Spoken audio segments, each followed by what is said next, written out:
What's up, everybody? So, yeah, bit of a story time. If you've seen any of my other videos, you know my name's Ray. I'm a musician, father, husband. I love American Pit Bull Terriers.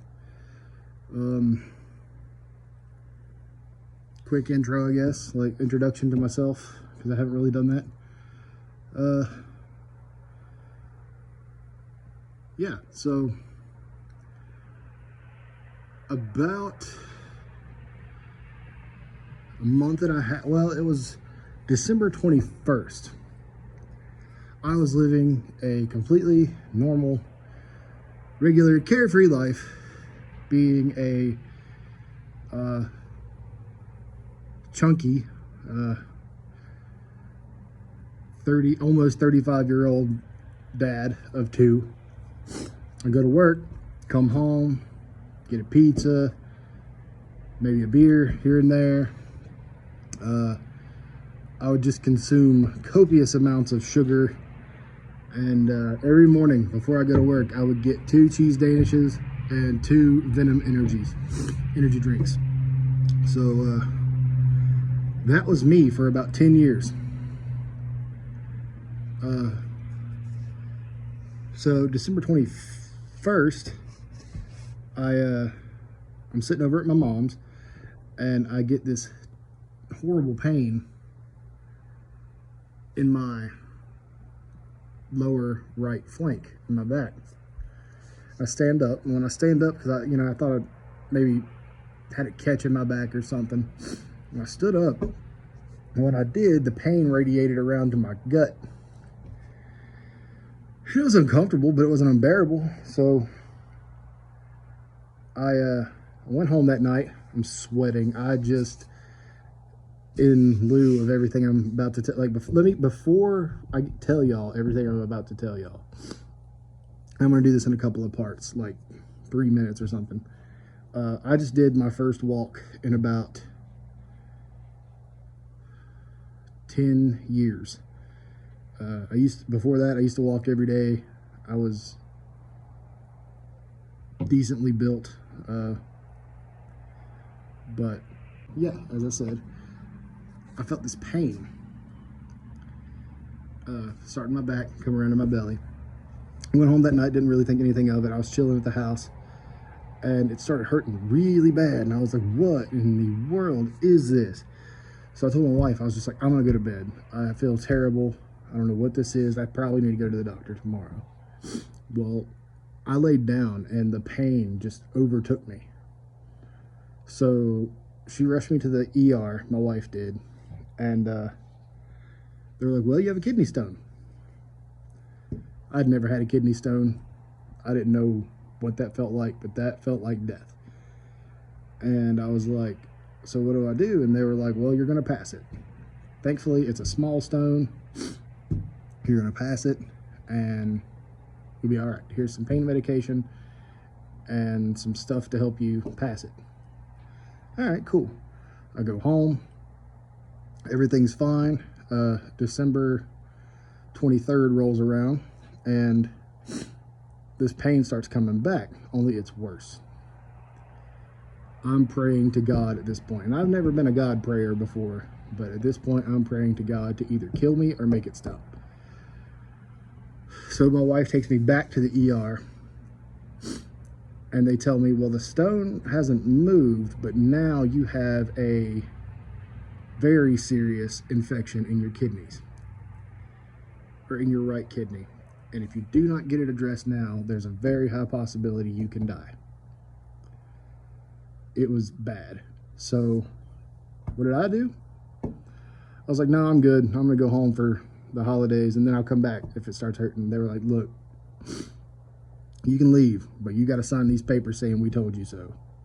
Keeps us in the good, in the green. And I was like, fine, whatever, I feel fine. They were like, that's the drugs. When you get home, they're gonna wear off, and you're gonna wish you would have stayed. Because at this point, they got to do a surgery, right? And I was just like, nah, whatever. So, no joke, as soon as I got home, I was absolutely flying off Dilaudid. I don't know if anybody's ever had that before. Never had it before that day, but I was jittery. Could not eat, could not sit still. Just being in the car was torture. My mind was racing, and I thought if I could just get home and go to sleep, I'd be fine. The pain didn't let me go to sleep. As soon as we got home and I laid down, it hit me like a ton of bricks again. I told my wife, we gotta go. We gotta go. So she rushes me back to the ER, and they start prepping me for surgery. I have to get a kidney stent in, and later on they're gonna extract the stone, right? Well, I'm sitting there waiting for them to take me up to the OR, and I feel this stone shift.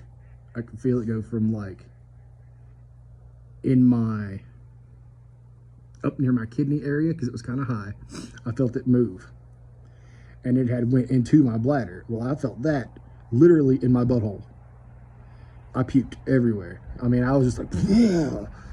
And they get me up to the OR. They get ready to take me in. They said, when did you last eat? And I was like, about 1 o'clock.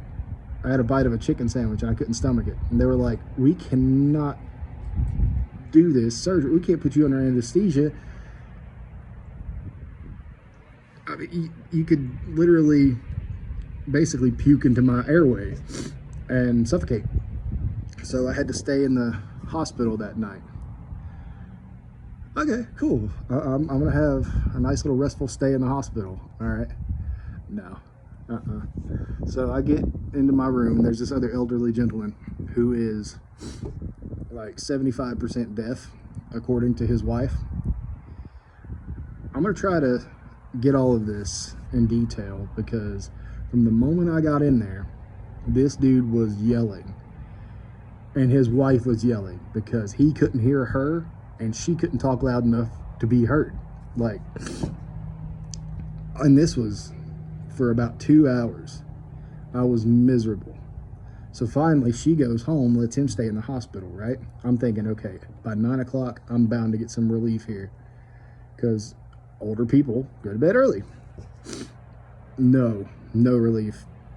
This dude's phone, he has that ringtone where it's like, hey, your phone ringing, your phone ring. And dude, this thing went off till the wee hours of the morning, till about 1 or 2 in the morning. He would watch his tablet, he would have it on full blast, just going, dude. He would get phone calls at 12 o'clock, 1 o'clock in the morning. Yeah, I'm all right, I just got the pneumonia, just as loud as he possibly could. I mean, and I don't blame the dude. He couldn't hear very well. But I was miserable. From 6 o'clock, December 23rd, to 6 o'clock, now this is 6 o'clock at night, from 6 o'clock p.m. to 6 a.m. the next morning on Christmas Eve, I was absolutely miserable.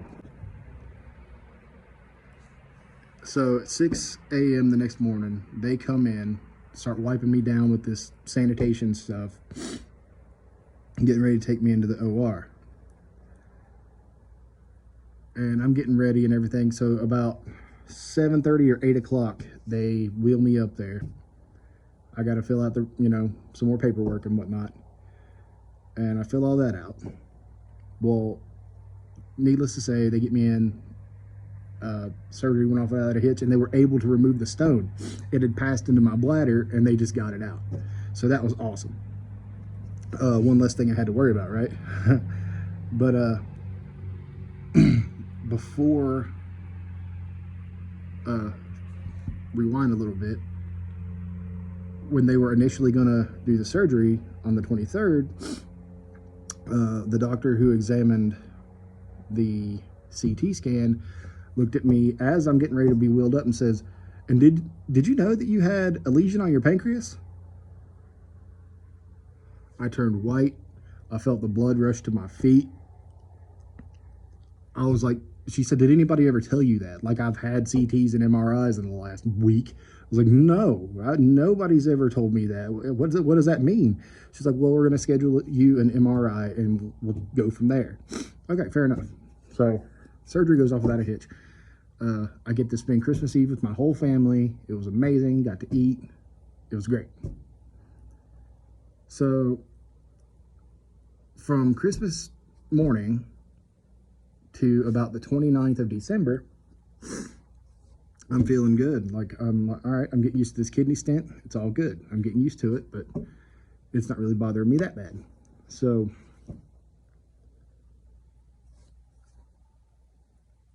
at that point, a famous YouTuber, I'm not going to name any names out of respect for the family, but a famous YouTuber passed away from pancreatic cancer. I watched that video that night. From that night till, which was January 30th is when I saw that video, till about a week ago, which was February 1st. No. It was about a month, like, I don't know the exact time, but it was about a month solid of me just constantly worrying. I now have a lesion on my pancreas. I have pancreatic cancer. I'm going to die. That's all I could think about. I'm leaving behind my 2 children and my wife. What are they going to do without me? Like, what do I do? So I have such bad anxiety from this that my wife tells me, I'm afraid to leave you alone. Because I had to be out for 2 weeks for the stent, out of work for 2 weeks for the stent. I couldn't lift nothing or anything like that. She's like, I'm afraid to leave you alone in your current state. So I end up getting an appointment after I go to the ER because I'm pretty sure I'm having a heart attack at this point. They give me some Ativan and I'm chill. And they tell me, that's, you know, have you ever had an anxiety attack? I was like, yes, when I was younger, like early 20s. I'm 35 years old. And they were like, well, that's an anxiety attack, and it was pretty bad. We understand you're under a lot of stress, but trust us, we don't think there's anything wrong with your pancreas. Okay, cool. I leave out of there happy, and over the course of the next couple days, I just get worse and worse to the point to where I have to go back to the hospital for another anxiety attack. So that was awful. And they, you know, they get me in there in my more Ativan. They calm me down, send me on my way. Within a week, I had to go to the urologist to get my stent removed. So I go do that, get my stent removed. And then the following week, I had my MRI. Well, it wouldn't have been so bad. My anxiety wouldn't have been so bad if I didn't all of a sudden develop this back pain, which is associated with pancreatic cancer, among other things. But they told me it was stress. So that's what was freaking me out the most. And I go do my MRI and they're like, we're going to be able to figure it out now. Like, don't even worry about it. Okay, cool. So I go to the MRI. It was supposed to be with contrast and without contrast. I got through the with contrast part and could not get through the without. I got through the without contrast part, and I couldn't get through the with contrast part because my back was absolutely just killing me. And I had another anxiety attack. So I go to my doctor, and I get some anxiety medicine, which has, by the grace of modern science and the grace of God, has absolutely worked. I feel pretty good. So I end up having flu-like symptoms. And this is all over the course of a month. It was a Saturday. I couldn't get a hold of my doctor. So I go back to the ER. And they tell me, we're not sure why you're running a fever. I had like flank pain again. I had back pain again. And they were like, we're not sure why this is happening, but your kidneys do not have an infection. They're not inflamed. You don't have a stone. Your gallbladder looks okay.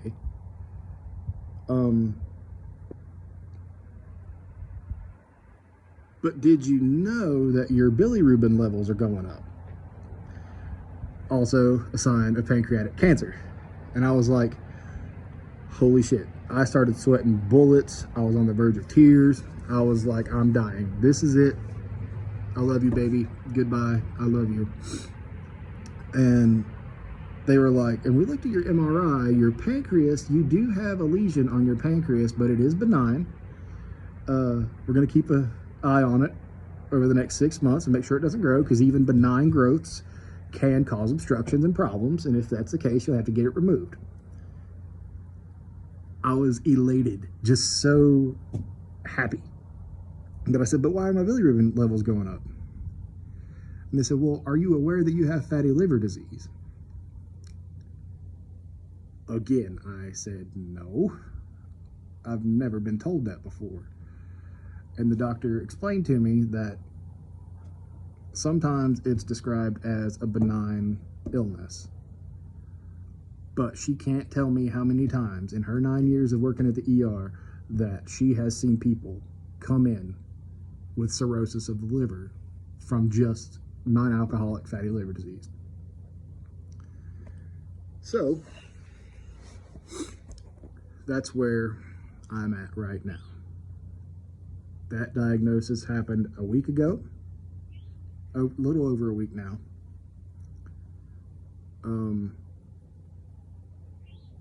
I've cut out all red meat. I've cut out sugar.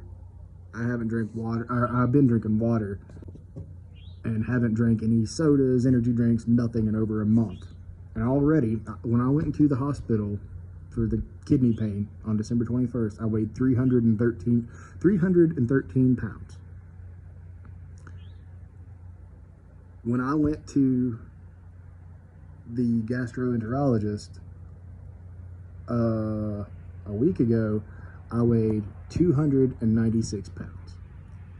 I haven't been below 300 pounds in 10 years.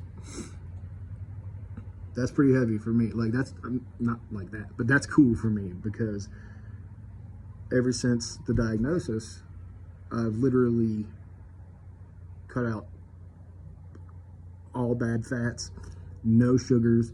I've been eating salads with, spinach, tuna. Sometimes I'll sub that for chicken, black olives, garlic, plenty of olive oil, tofu, grilled chicken, stayed away from fried foods. And my eyes were starting to turn yellow. And I don't know if y'all can see that, but they're starting to look pretty good now. So I'm pretty happy with the result. And today was my first walk. I worked up a darn good sweat.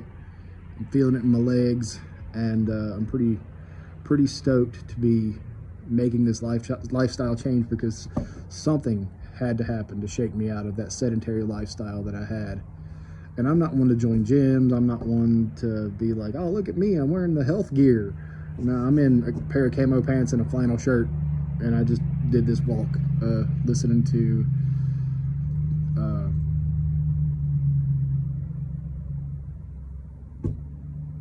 various musical artists and Bible in a Year, narrated by or told by Father Mike Schmitz. And discovering that was life-changing for me too, because I had never been religious. I was into Norse mythology for a bit, never really considered myself like pagan or anything. I mean, it was cool. It's cool. Mythology's cool, but finding, I'm not saying I'm not going to say I found God or anything like that, because I haven't yet, but I'm looking. I'm definitely looking. But yeah, man, it's been a crazy month and something. And as of this very moment, the sun is going down. And I've got about a mile walk back to my house. So, yeah. Just kind of chronicling the journey. I'm going to be doing more videos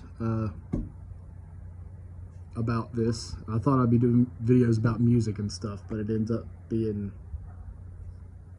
fatty liver disease. But yeah, just trying to spread some awareness, because I know so many people who are in the same exact boat I'm in and that I was in. We just think nothing like this is possible for us. It's not going to happen to us, but it does, and it will. I rarely drank. I mean, I would have a beer or two once a month when I go to dinner with my wife. So I had to cut all of that out. And I was never a big alcohol drinker. I mean, at one time, yeah, but I haven't been like that in about 10 years. So just trying to spread awareness of it, you know, because I don't want, it's easy to fix if you catch it early. And I still don't know where I'm at with it, because my gastroenterologist hasn't called me to let me know.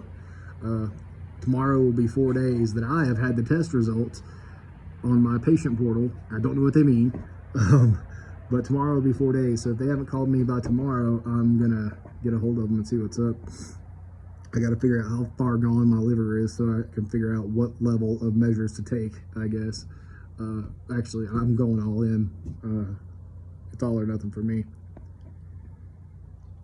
But yeah, that's about it. If you guys dig this kind of content, let me know, and I will continue. If not, I'm still going to continue, because it's therapeutic for me. But anyway, it's getting dark, and I got to go. So, see y'all on the next installment.